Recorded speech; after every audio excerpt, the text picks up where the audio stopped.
Hey guys, welcome back to Brown's Sugar Sesh with Krista and Alicia. Hello. What are we talking about today? Today we are talking about self-love, self-sabotage, relationships, friendships, and boundaries. A little bit of everything. Yes. So let's get into it. So we actually did ask like a few people from our Instagram to like ask us some questions for the video. And so we're going to read those out today here and then we're going to answer them.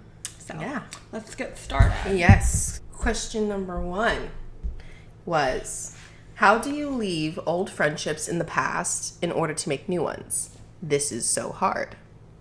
So I think that really is a difficult conversation to have with a friend that you don't want to be friends with anymore. Sorry. Bye. But like I think the main thing that you have to do is just realize like why you are wanting that separation in the first place. And usually it's because like people are just like growing in like different directions. Like you're like wanting to like level up your life and like that your friend is just not, and so like they're weighing you down just because like the people that you hang out with are who you become, you know? Yeah. So I think the main thing is that you need to figure out like a polite way to like tell them that like you guys are just on different paths of your lives and you need to separate. It's time to go. What do you think? Yeah, I kind of agree. I feel many people after high school, they have different plans, different goals in life. So there's certain people that will come on that journey with you and then others that won't. More that I wanted to say on that topic is sometimes it happens naturally. You don't have to force anything, to be honest. Friends that aren't meant to be in your life will literally fall into the past on their own. Something that I learned, I feel like with the last 3 years, is not to force friendships. If you feel like you have to force it, then it's probably not supposed to be a part of your life. So it's not going to be too hard to let it stay in the past. Yeah. I agree. We agree. Okay, next. Wait. I also had something to say. She has something to say. Speak to us. Also I do like, just because we're on like the topic of like friendships as well, it's important to recognize there's such a thing as surface level friends. And so like those are the people that like you can just go to, you know, parties with, or Acquaintances. Yeah, they're pretty much like acquaintances, like, but you can't like form like an emotional bond with them. You don't have to. Not everyone deserves your time. And that's something that I really learned within the last year. Some people just don't deserve you. And that's okay. Yeah, no. So you gotta leave those people behind. Just because I remember I had a friend who I really couldn't like connect emotionally with. Like it was really difficult for me to open up to that person just because they weren't really present with themselves. So how could I be present with someone who's not present with themselves? Like they weren't able to help me with certain issues, even though like I don't always like turn to people like my friends like for help. I don't like look, you know, this is a tangent. This is a tangent. It's okay. We like a tangent. What about coos and sign? What the? Not the geometry. Come on, geometry. My math teacher would be very impressed. Trigonometry, actually. Oh, that's true. Mr. Daniels, I am so sorry. Mr. Daniels. That was my geometry teacher. Oh, okay. Oh. Anyways. There's something that you had said, though, in that tangent that I really did like. At the end of the day, you have yourself. That's what I was trying to say. But that has nothing to do with what we're going to No, but it does make sense, though, like what you're trying to say, because sometimes people don't have the capacity to listen to like your issues. Sometimes they just like dump on you, like what's going on in your life, but you don't even stop to say like, are you able to like listen to my problems right now, or are you going through something of your own right now? Are you emotionally available? Yeah, exactly. Like, you don't have to just be emotionally available for romantic relationships. It could be also for your platonic and regular friendships as well. It's definitely a courtesy though to like ask first before you just like dump onto someone, because like that's what like therapists are for. They're like a third party. No, she said get a therapist. It's true though. Like sometimes your friends and romantic partners should not be your therapist. Like you need to be able to look outside of other sources. Yeah, like not people that are like close to you, because when you go to look for advice on like a certain situation to people that are like your friends and like your family, you're pretty much just looking for someone to agree with your situation. Right. It can be like biased. Exactly. So of course they're not gonna they're gonna always be on your side. Like no, you they need want an to outside feed you source. what you want to hear. Exactly. Yeah. Okay, let's get into the next question. All right. I think we said enough. Okay. Why I know. why she don't want me? Why did I read it like that? That's how we typed it. How about you say it? Sounds like you. So this next question is, why she don't want me? No, it's not a T. Why she don't want me? Wait, let's get into it. Well, why doesn't she want you? Because you don't speak correctly. Wait, pause. We should put a disclaimer. Don't take anything too seriously. We have to say this in every video because people are sensitive nowadays. So feel free to share what you think as well. We're not like professionals or anything. Get a therapist, like she said, if you really have issues. Let's get back into it. Why don't she want you? Let's talk about it. So, let's see. So this is kind of a difficult question to answer without any context involved at all. But still, I think the important thing to do is ask, like, do you even want them? Right. Because first of all, and why do you want them? Yeah, like why do you want them? Like, why are you so fixed? First of all, if you're even asking like that question, then you're immediately like putting that other person on a pedestal above you. So like you're not even seeing them as they are, which is just a person, just like you, who has flaws. Like, no. But the thing is, don't. Are you laughing at me? I'm trying to speak and I can't. It's okay. No, you're doing great. It's just keep going. No, it's I forgot. It's not you. It's me. It's not you. It's me. And if anyone says that, never mind. Okay. No, but as you were saying, never beg someone for your attention. No. Sorry. Don't. Don't beg for attention. No, that's not what I meant. But what did you mean? I meant to say never beg someone to see the value that you have. Because Bingo. I learned that the hard way. Just kidding. No, delete that. No. Keep going. So nervous. It's okay. It's a difficult topic. Sometimes, like, when it comes to people that you really like, you want them and you'll like bend your values, morals just to get this person. But really, if you really like somebody, they'll make it clear that they like you too. So if they're not, just have open communication, straight up, be forward. This is the year of being forward, okay? Don't just sit there and wait for them to come to you, especially if it's someone that you really like. Just go for it. Shoot your shot. What else do you think about that? Like, why don't you want him or her? So what I also wanted to say was that it's really difficult to, like, especially when you have this type of mindset where you're thinking, like, why doesn't this person want me? Or, like, why don't they see the value in me? It's really hard to, like, get rid of those feelings of not being good enough. But just know if one person won't, another person will. Exactly. And I also think it's really about timing as well. Because sometimes you can be, like, someone who is self-aware and emotionally intelligent, and someone that you are thinking, like, why doesn't that person want me? Like, they won't be, like, they're not self-aware. Yeah, they're not on the same path of, like, wanting to better themselves, wanting to figure out, like, why they are the way that they are. Mm-hmm. And sometimes they don't even love themselves. So if someone can't love themselves, how are they able to love you? Period.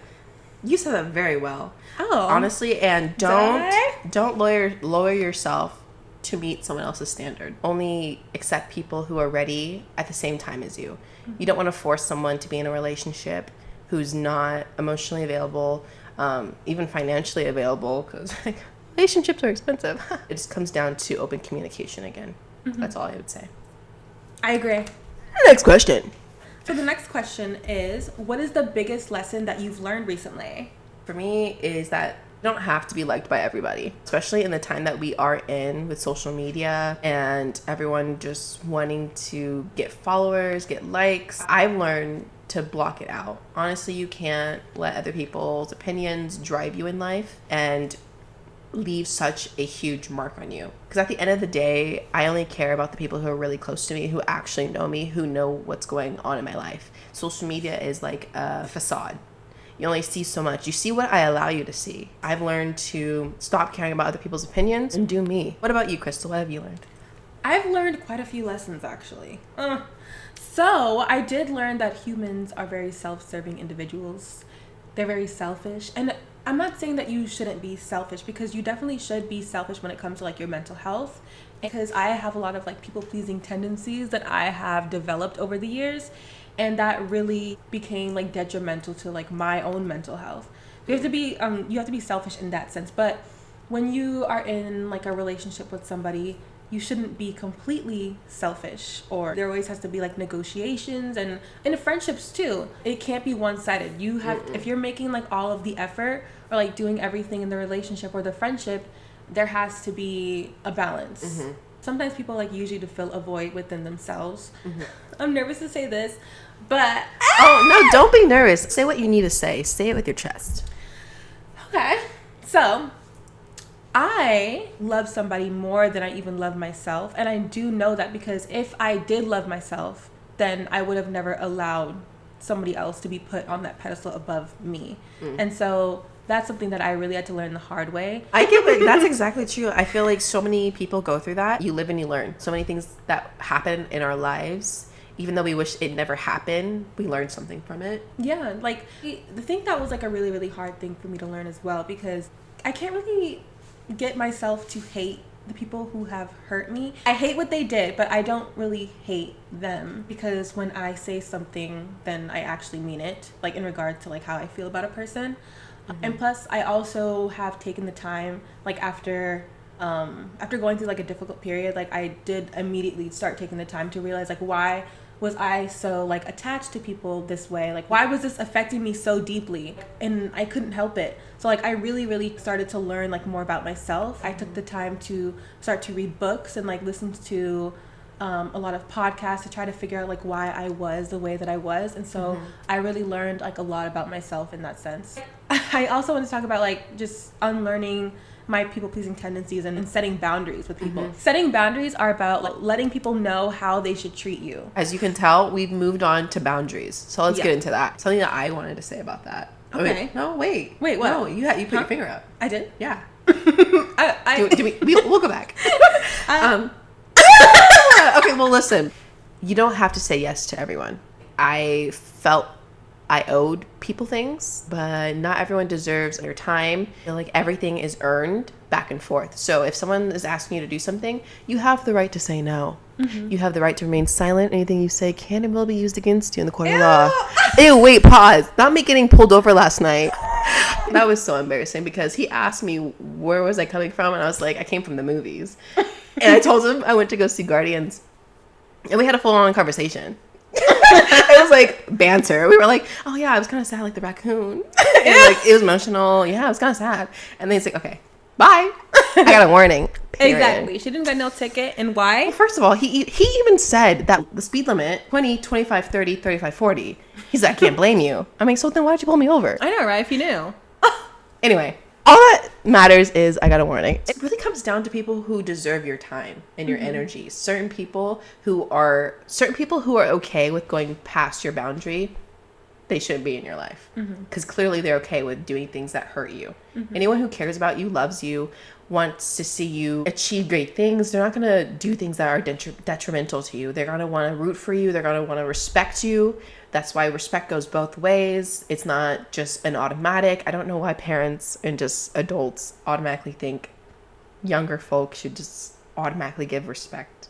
No. That's earned. If you're not showing me respect, why would I want to show you respect? I would never. And that's the tea. No, seriously, respect is a big thing. But then what you were saying too, the reason like why people like really shut down and they like just don't voice how they feel or like their opinions is just because you've learned from like us, like since you were like a child, not to speak because talk back. Not to talk back, not to speak, just because you always had to make someone else happy. So you had to be someone who you weren't in order to make somebody like value you. Yeah. Okay. Sorry, I don't mean to interrupt, but there's this quote. They said, "Stop being less of you, so they can feel more of them." Oh, ooh, got chills. Like so many people fall into that category of people pleasing because they're just afraid of really speaking up for themselves, standing up and saying, "No, you can't treat me that way." Yeah, you can't. You can't. Get out of here, skedaddle. Bye. Oh, I keep coughing up my lung. Part two. Cover my lung, part two. I accidentally moved her spot, so we got to skedaddle to find it again. Skedat. Skedat. Scooby-Doo skip. Yeah. Ew, do you know that the Rugrats is That was not Rugrats. That was Wild Thornberry. Really? Yeah. Oh. What is the next question? I lost my spot. What's your man type? My man type is my man. You know who you are. Oh, cutie pie. Let me answer the question. We're deleting that. We are. Certain things to look for that I really appreciate. Someone who values my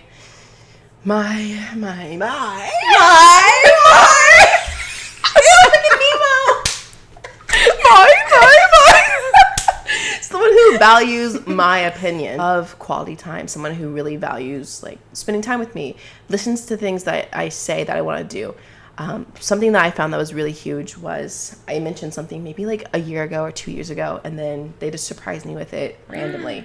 I absolutely love that. I love that type of attention to little detail. Someone who wants to go out of their way to make me happy. Someone who values the same thing that I value. They have the similar morals, similar mindset as me. We're on the same path. The biggest thing that I find like attractive in somebody is someone who can also, someone that can motivate me. The current relationship I'm in, I have never been more motivated in my life. Someone who just keeps pushing me to do great things, and I do the same for them. But yeah. Okay, so my man type is, well, I actually don't really have a preference when it comes to appearance. I think that's really what a lot of people nowadays just base their partner off of. They just want someone who's hot. Someone who is hot. Someone who's like really like attractive and like 6 feet tall. You know, they have all these like outside appearance type of qualities. That's not what is like necessary in like a relationship. So like appearance really doesn't matter to me. But something that like does draw me in at first, but it's not the most important thing. You can be hot as hell and just be a horrible person. No, whatever. Yeah. But something that I really do look for in a partner is someone who has really great character. And that's someone who just has like really good values. They have really good morals. They treat people with kindness. Like, you know, that's just like who they are. You know what I mean? They're not like selfish individuals. They, you know, are just a good person overall. I also look for somebody who is self-aware. I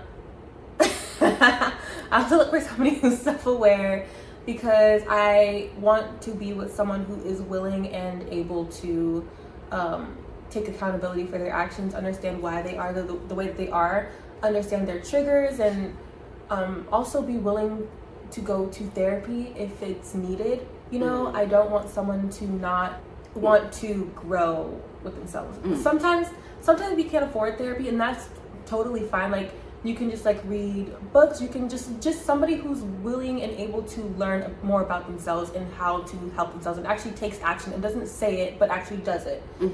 And also someone whose actions speak louder than words, like just in general, really matters to me, because you can say anything, they can like tell you whatever they want you to hear, but nothing changes. Yeah, nothing changes. Their actions don't show what they said. You know what I mean? And that's really we have manipulative. Receipts. Right. Wait, what? I'm saying we have receipts and you have not like shown us what you said. Okay, who's receipts? Oh, sorry. Sing it, child. Sing it, honey, child. No. Someone who also acknowledges their emotions and knows how to emotionally regulate. But the thing is, like, that's not really like a total deal breaker or like requirement, because I am still working on how to emotionally regulate myself. I think that's really, really important. But as long as that person is willing and able to just be supportive of me and my journey to grow, and I am supportive of them as well, then that's like really, really important to me. Someone who does not have a history of jumping from relationship to relationship, because they don't take time to themselves to reflect on why the relationship ended, and also reflect on their part, because there's two people in the relationship. So both of you had a part to play in the downfall of that relationship. So if you're just not taking the time to reflect and you're just going from one relationship to the other. Like, first of all, you don't even know how to be with yourself, which is important because you're using people to fill a void within yourselves, and that is just a recipe for disaster. When a person can admit their mistake, but the way they handle little arguments is so important to me. So if you're someone who shuts down and does the silent treatment, that is too immature for me. I need someone who can voice their opinion, someone who can communicate with me, someone who is willing to work things out. If you're ready to abandon ship after I said something, then you're just not mature enough for me. Like, I really appreciate the current relationship I'm in because we have active communication where if something's wrong, we talk about it. We don't just immediately just shut off, go separate ways. Communication is key. And the way someone treats you, something that just pops into my mind when I did look for a partner, looking at the way they treat family members, looking at how they treat their mother, how they treat their friends, is kind of an insight on how they'll treat you. And I just pay attention to the little things, because they say, there's a quote, the things that you get into a little fight about, or the things that you don't like in the beginning, can be the very reason why you break up in the end. So don't ignore the red flags, don't ignore the yellow flags, the gray flags, any flag, okay? Keep a mental note, because then that really will show you like who they are, what you like about them, what you don't like about them. And I just really like to see how people respond to conflict. So if they can respond really well, they're willing to grow, they're willing to fix things with you together. It's not just them telling you what to do, someone who wants to hear you out, validate your feelings. Oh my God. Yeah, that's a big thing. Someone who can validate your feelings both ways. And doesn't dismiss them. Exactly, Yeah. that's key. And then, so that's something that I had as well. Like, how they treat their family members is like super, super important to me. And also, I wanted to also read this quote from this video that I watched of Matthew Hussey talking about. He's like a relationship coach. Like, he's, oh my God, I love his videos. So you should look at his videos. Anyway, shout out to David. Ew, I screamed. Oh, not David, Matthew. So sorry. Yes, Matthew Hussey. So what he said was, it's not totally verbatim, but whatever. Okay, so he said to pay attention to how a person treats those who can do nothing for them. Because if they don't need anything from that person, and then they are rude or mean or dismissive to them because of that, then that tells you a lot about them, because you may become someone who they decide they don't need someday and be on the receiving end of that type of treatment. And so that is so important, because that's so true. Because something that a lot of people like to do is they get into relationships because they want somebody else to make their feelings feel better, or they want, I don't know how to say that correctly, but they want another person to be the one to make them happy and to like get rid of their problem. But that's not gonna happen. You need to work that out with yourself, which is another reason why you need to be single for a long period of time. So I also wanted to add that someone who respects and values me is really, really important too, because I know that before love comes respect. If someone doesn't respect you, they can't really love you. Right? No. Does that make sense to you? Yeah. Okay, good. Because that's what I think. That's what I really need, because I have had people in the past who were just like infatuated with me, but they didn't really love me. And it's because they didn't really respect me and value me as a person. And so that's really important to me. Also, somebody like how your sister said that someone who plans dates, that's really, really, really important to me as well, because that also goes hand in hand with someone who makes an effort in their relationship. Because it can't be one-sided. Right. And plus, that's something that like makes me feel important and appreciated, because I am somebody who takes the time to plan dates centered around what the person would love, and that's something that I would want someone to do for me in return. And that's something that is actually important to note as well, is that we need to take the time to love people in their love language, not in the way that you yourself would like to be loved, because it differs. So that's something that people need to look out for as well. Slay. But I'm sorry. Don't be sorry. I think Be we careful. also need to stop saying sorry and everything, you know? Oh my God, that's People true. say sorry for like almost anything, and you don't have to say sorry anymore. I stopped. Are you okay? Sorry. Okay. You better. And piggybacking off of that topic was the fact that somebody told me. What did they tell you? Somebody told. I had this stupid conversation with somebody. Because they were telling me that I, like everything that I listed so far of what I like wanted in a partner. This person told me that I needed to lower my standards because there's people that like other girls' pictures. Like no, he said that there's men, all men like other girls' pictures. They are all men cheat, all men, and you have to deal with it. Where did you find this person? I don't talk to him. I'm not his friend. Okay. Oh, fine. But like it was like a friend of mine was on like FaceTime with this person and he was speaking and I was kind of putting in my 2 cents. Oh my, who says that? I know, right? Why should I It's have the to bare lower minimum. my standards? No. Everything you said was the bare minimum. And the people who he was talking about that does that are people like him and his circle and his friends. Not the people that like I actually want to be with. The people that I want to be with are high value people. Like high value standards. And also another thing I want to say as well, I know that like people are like, oh my God, like people have so many like That was the door locking. People have safety. People have like so many different like standards. That's what other men like to say. Like they like you're looking for like someone who doesn't exist and stuff like that. I'm like, no. First of all, I know that like what I'm asking for is doable, and you know what I mean, because all of these qualities that I've mentioned that I'm looking for in a partner. Let's pause. New word. Partner. All of the qualities that I listed that I am looking for in a partner are qualities that I am trying to develop in myself first. But I don't want people to think that you have to be completely healed in order to be in a relationship, because you get triggered the most in relationships. Like you can be single and be working on yourself and you're like, oh wow, like nothing is triggering me and stuff. But once you get in a relationship, you will get triggered all the time. And the person that is healthy for you, sorry. It's okay. Hi, Astro. Oh, for y'all who don't know, I have a cat and his name's Astro.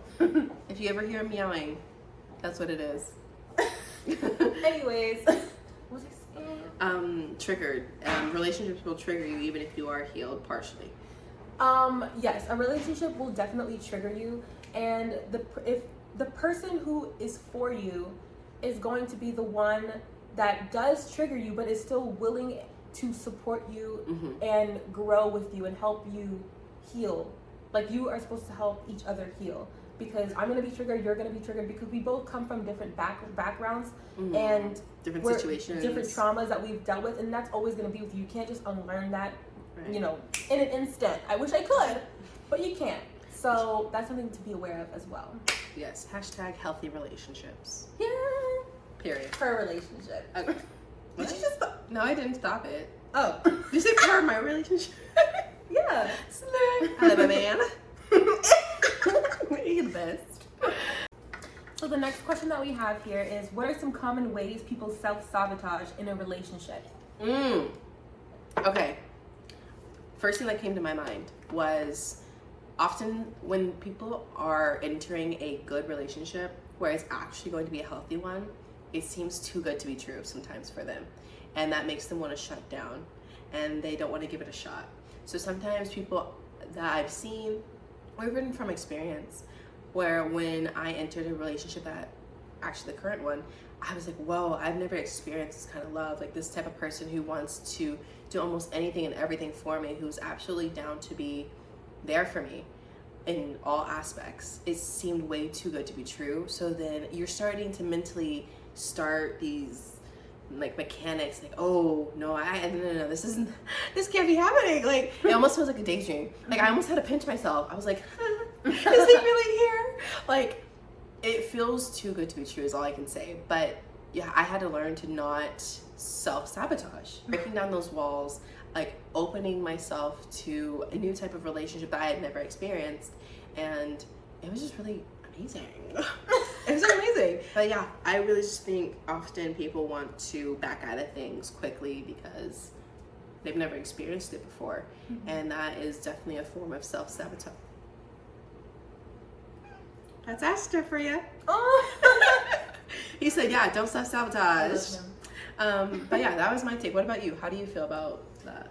So I think so some common ways that I know that people self-sabotage when it comes to relationships is choosing emotionally unavailable people because they themselves are emotionally unavailable. So that just goes hand in hand with what we were talking about before, just not working on yourself and realizing your triggers and understanding like how you should emotionally regulate your nervous system when you are feeling triggered. Anyways, next point. Staying comfortable is another way that we self-sabotage as well, because sometimes people are so used to being in chaotic situations like all their life, whether it's like in their homes at with their parents, like how they have seen with like divorces and like cheating, infidelity, and all of that, and also in the relationship they're used to chaos, and that's how they view how love should be because that's what they are used to and familiar with.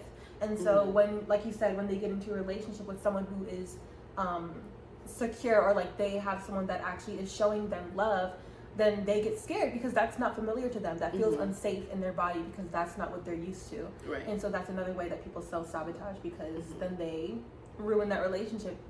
Yeah. Also, not believing that you deserve to be treated well in a relationship.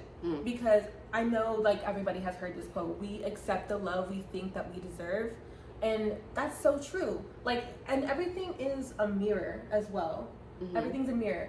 So, like, to yourself, when like how I was saying before, like when you're in a relationship, like someone else will like trigger you, and that tells you like what you need to work on. You know what I mean? And so everyone around you teaches you something about yourself. That's true.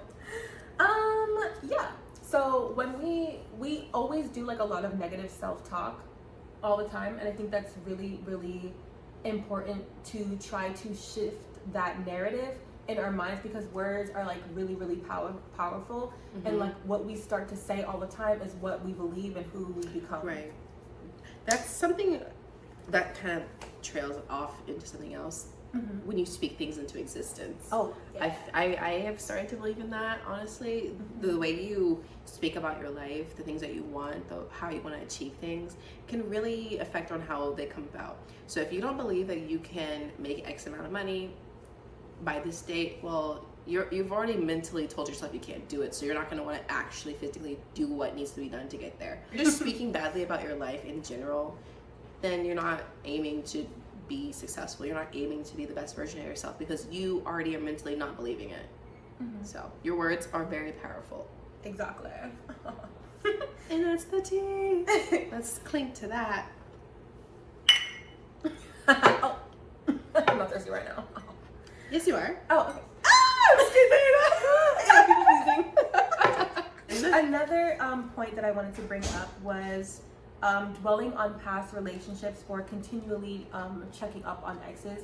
And I think that a lot of people like still have like their exes as like followers and stuff, but I think it's really important to block all forms of contact. Contact is no contact is really, really important. Unless you have like kids with that person, that's a different story. But I think it's really, really important for you to just block all forms of communication for people that have really hurt you in the past, because you don't want them to have access into your life. They don't get to have that privilege anymore because no, I messed up. Not speaking up on something that bothers you instead of keeping it to yourself, and instead keeping it to yourself in fear that the other person won't accept you. That's self-explanatory.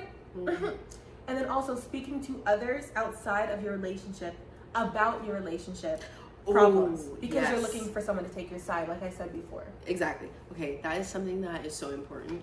And like I've heard that actually growing up, even from my parents. They would say like this business here is our business or something, like don't go sharing, because like it gives other people a chance to peer into your life. You trying to dance with me? No, it just gives people an opportunity to peer into your life and give their unwanted opinions sometimes. Sometimes you're just wanting to vent to people. You're not necessarily asking for their judgment, you know. You just want someone to be there and listen. Exactly. And it also, when the other person that you're in the relationship doesn't know that you're sharing all this stuff with other people. He took matters into his own hands. He said, I'm coming up here, meow. Aww, cutie pie. But like, honestly, that's, oh wow, he's a hefty. He's oh! He said, I'm not going anywhere. Listen, he's the most friendliest cat ever. He's so cute. I love him. Okay, stay down. Okay, sorry. Before that happened, what I was trying to say was, it is important to not always share every little detail that's happening in your relationship. I think it's more healthy that way because, again, you don't allow other people to give their opinion. Next point. Next question is, how do you accept your partner's boundaries when you have a conflicting boundary such as they don't let you go through their phone, but you don't trust them? This one is kind of a difficult question, That to is be kind of honest. difficult. But I just wanted to bring up the point that one of the partners, or the partner that doesn't want you to go through their phone because they want you to respect their privacy, like that's their boundary. And then the other person is traumatized because they have been through, you know. God knows. I know. Just like past experiences. Yeah. Past experiences that have affected them and is the reason why they would like to Have that ability to go through your thing. Yeah, they want to have the ability to go through your phone because that's how they feel safe in the relationship. This one is a difficult one. Well, what comes to my mind is I see both sides. So one person, it's a security for them. They feel more at peace when they have the ability to be like, okay, they're not doing anything that's going to upset me. Like they can check. It's for their peace of mind, really, being able to do that. The other side of things is, well, what are they doing that is making you feel like you can't trust them? And it comes down to trust. Do you really trust this person? And if you don't, then there's some other things that you might want to evaluate. Like, what are they doing? Because in a relationship, the top things are really going to be like respect and trust, initially at least. And if they're doing something that's making you feel like it's questionable, that you would need to check their phone, like, then maybe there's a different conversation you should be having. So I was going to bring up the point that also there needs to be negotiation, like in every relationship. Sometimes you won't always get all of your needs met because of that negotiation. You said that with like a British, I know, right? With a British accent. Am I British now? Oh. Cleo. That's Australian. That's Australian. Hello, mate. But that's still Australian. What's wrong with you? Hey, what is? Give me that's the British. What's British? Fish and chips and all. I like my Cleo. Emo. Okay, anyway, sorry. Negotiation, as you were saying. Yes, not everything will be met. But also, are you going through their phone without asking them? Because like maybe that could be a negotiation that you could be like, maybe if I ask you first, am I able to look through your phone? And then maybe, but I also think that you shouldn't take my advice. I think that you should go see a couples counselor. Therapy. I'm not laughing at you. I'm laughing at me. That's crying. No, that's not my situation. No. I just meant like, no, I understand that, yeah. Honestly, we can only give so much of our thoughts and opinions or advice because like we are not in your situation. So take what you will. So this question is kind of difficult. That's difficult. So yeah, see counselor. See counselor. Take that Seek out. Here's a number you can call. I don't want to. Next question. Ew, James, you owe me a tea. Coke, you owe me a Coke. Ew. I know. Next question. What are some ways to build intimacy and spend quality time with a partner? Making time. Make time for them. Make time, but also don't be on your phone. Because Yes. people want Oh my presence. gosh. People want presence, Yes. not just like you being there. They want to feel your presence. Exactly. Like, why hang out with somebody if you're both gonna be on your phone and like not pay attention That's to each so other? disrespectful. Like, you could do that at home on your own time. Like, okay, yeah. I think when you're willing to fit someone into your schedule, you can be the busiest person, but if I know you're the busiest person in the world and I know that you made time for me, that is like the hugest thing to me. Like I will mentally make a note, like he made an effort to do that. What do you think? So I really, I also, another relationship coach that I watch all the time and is, oh my god, he's so good. I love his videos. His name is Jay Shetty, and he says that the lowest form of intimacy that you can have with your partner is watching TV with them. Mm-hmm. Not that that is like, I mean, you can watch something with them, if you know what I mean, but like, not all the time. But some better ways to spend quality time are to do activities that are both new to both you and your partner. Yeah, both you and your partner, so that you can learn together, because it creates like a shared experience. And this is something that I also got from this Jay Shetty video as well. Like everything that I'm going to talk about for this question is something that I got from his video. So I'm also going to like tag or like link that video as well if you want to watch the full thing, because everything that he says is so profound. Like I just love it.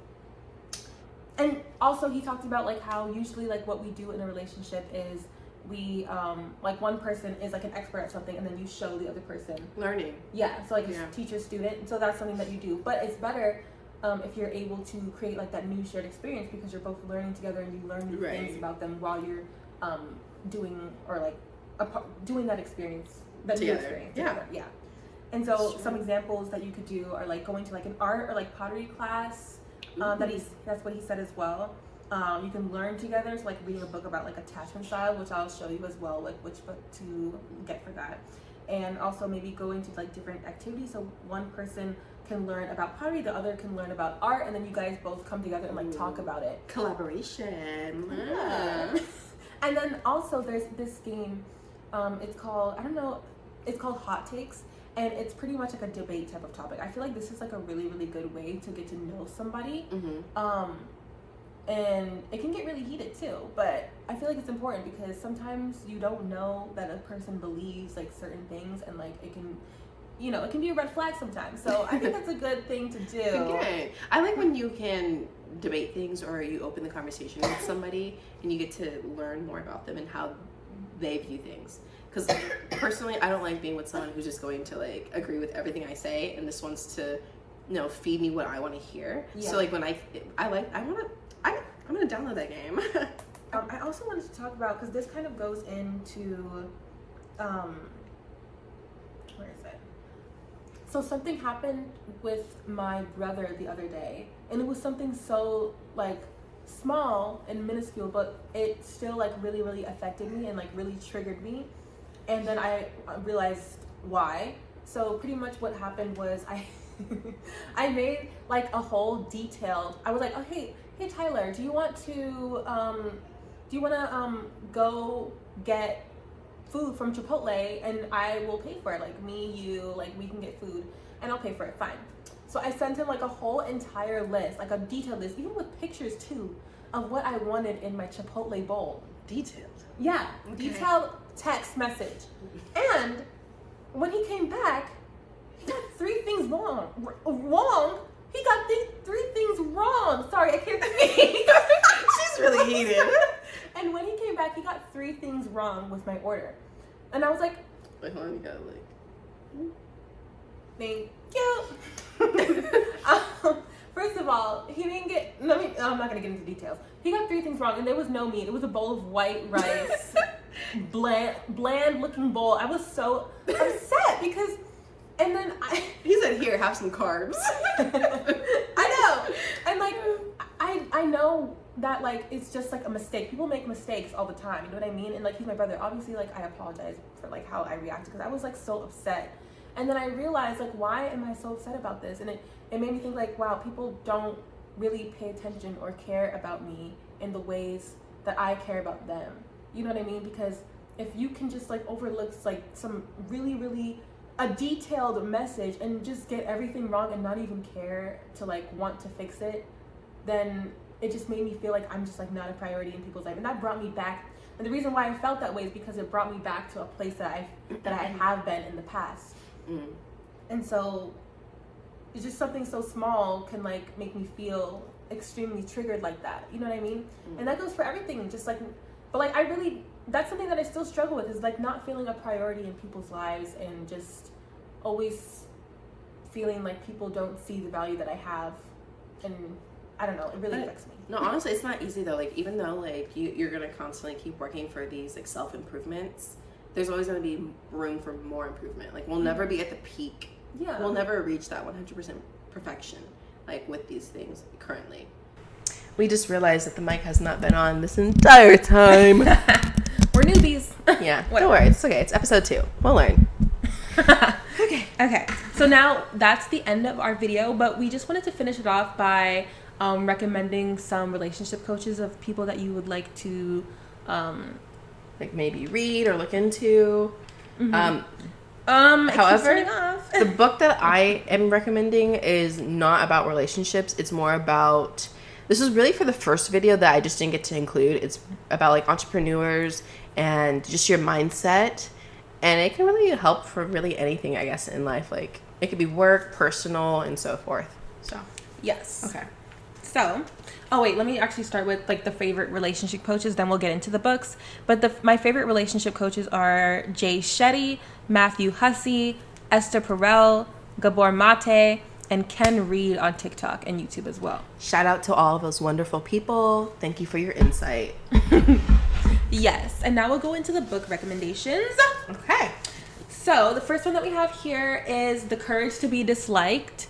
This book was really just about setting boundaries, and I think the cover is self-explanatory, but Yeah. it like helps you achieve true happiness in your life, and that goes hand in hand with being disliked. Yeah, helps with the whole people pleaser thing. Exactly. And then this book is called The Mountain Is You. This book was really good as well. It's about self-sabotage, and everybody needs to read this. Very nice, very nice. This book it's called Attached by Amir Levine. It's about learning about your attachment styles, whether there's like anxious, avoidant, secure attachment. That's where we want to be. And there's also like disorganized attachment, which is like when you can be both anxious and avoidant. And so if you really want to learn more about yourself and your partner, this book is like really good as well.